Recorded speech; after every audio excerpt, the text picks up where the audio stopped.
বগুড়ার শাহজাহানপুর উপজেলার শাহনগর গ্রামটি এখন চারানগর খ্যাত গ্রাম নামে পরিচিত। বছরে প্রায় 40 কোটি টাকার চারা বিক্রি হয় এই গ্রামে। চারানগর খ্যাত বগুড়া শাহজাহানপুর উপজেলার শাহনগরে গড়ে উঠেছে 3 শতাধিক চারা তৈরির নার্সারি। প্রায় 2 যুগেরও বেশি সময় ধরে এসব নার্সারিতে কাজ করে নিজেদের ভাগ্য পরিবর্তন করেছে কয়েক হাজার মানুষ। আমরা আগে তো চারা করতাম না, কৃষি কাজ করতাম। তা আমরা দেখলাম যে বিভিন্ন জায়গার থেকে, বিভিন্ন জেলা, আপনাদের বাংলাদেশে প্রায় 64 জেলার থেকে লোকজন শাহনগরে আসে। তারা আসে এখানে চারা পায় না। আগে অল্প কিছু চারা ব্যবসা করতো।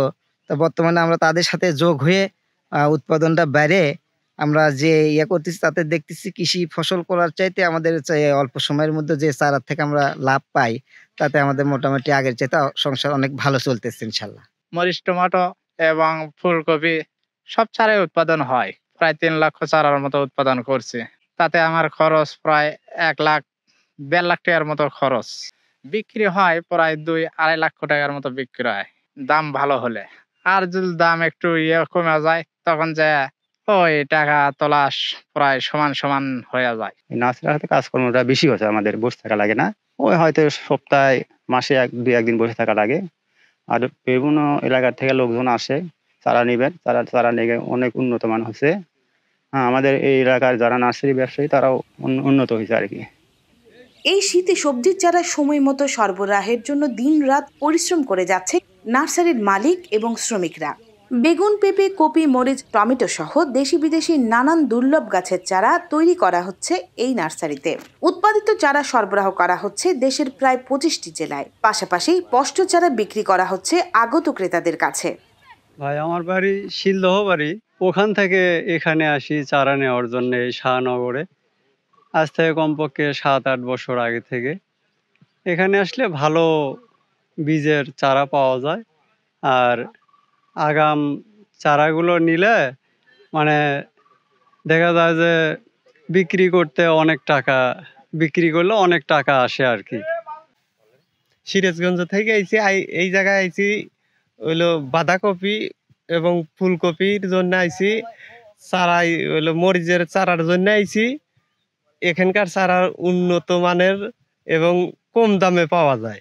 বর্ষার জন্য নাবি হওয়া যায়। এখানে মনে করেন পানি কম হয়, এরা চারা ভালো দেয় এবং যা বলে তাই পাওয়া যায়। সেই জন্যে এই মাঝিরে আসি চারা কেনার জন্য। ব্যবসা করি না, মায়ের যায় হয়, যার ফলে আমরা অল্প না আবাদ করি, ওখানে গেলে পরে কিনেই পাওয়া যাবে, কিনেই এসেই আবাদ করি। এই জন্য সময়ও করি, ফালাই হলিও আবাদ করি অল্প কিছু। প্রতিকূল আবহাওয়ার কারণে কাঙ্ক্ষিত লক্ষ্যে না পৌঁছাতে পারা এবং ভালো উন্নত মানের বীজ সরবরাহে সরকারি সহযোগিতার দাবি জানিয়ে শাহনগর সবজি নার্সারির মালিক সমিতির সভাপতি আমজাদ হোসেন জানান, এই বছরে 8 থেকে 10 কোটি চারা আমাদের লক্ষ্যমাত্রা ছিল, কিন্তু আমাদের বর্তমান দেশের যে আবহাওয়া, এই আবহাওয়ার সাথে আমাদের খাপ না খাওয়ায় কাঙ্ক্ষিত টার্গেটে আমরা পৌঁছতে পারিনি। সরকারি ভাবে আমরা যদি এখানে আজকে যেমন মাটিতে সিড বেডে চারা আমাদের উৎপাদন হচ্ছে, এটা যদি সরকার একটা উদ্যোগ নিয়েছে যেটা হলো পলি হাউসের মাধ্যমে চারা উৎপাদন, যেটা সিডলিং টেরেতে চারা উৎপাদন করা হয় কোকোপিটের মাধ্যমে, মানে মাটিবিহীন, এটা আমাদের যদি এই নার্সারিদেরকে মধ্য যদি সহযোগিতা করা হতো, তাহলে একদিকে নার্সারি উন্নত হবে এবং আমাদের যারা চাষি পর্যায়ে যারা চারা ক্রয় করতেছে তারা আরো সুস্থ সবল চারা তারা ক্রয় করতে পারবে। তাতে একদিকে নার্সারি আগে যাবে এবং যারা চাষি যারা আছে তারাও এগিয়ে যাবে, এতে করে দেশ এবং জাতি এগিয়ে যাবে। বগুড়ায় উৎপাদিত চারার বিশেষ গুরুত্ব রয়েছে এবং উন্নত পদ্ধতিতে চারা উৎপাদন অব্যাহত রাখতে পদক্ষেপ নিয়েছেন বলে জানিয়েছেন কৃষি সম্প্রসারণ অধিদপ্তরের উপপরিচালক।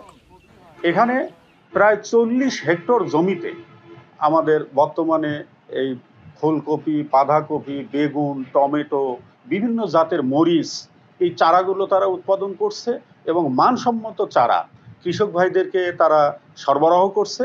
এটি আমাদের এই সব শাকসবজি উৎপাদনে একটা যথেষ্ট কিন্তু গুরুত্বপূর্ণ ভূমিকা রাখছে।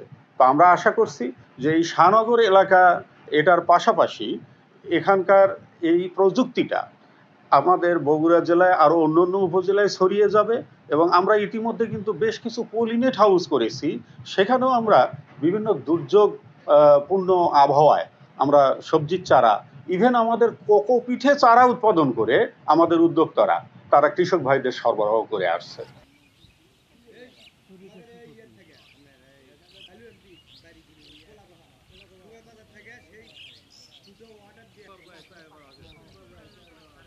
কপি হয়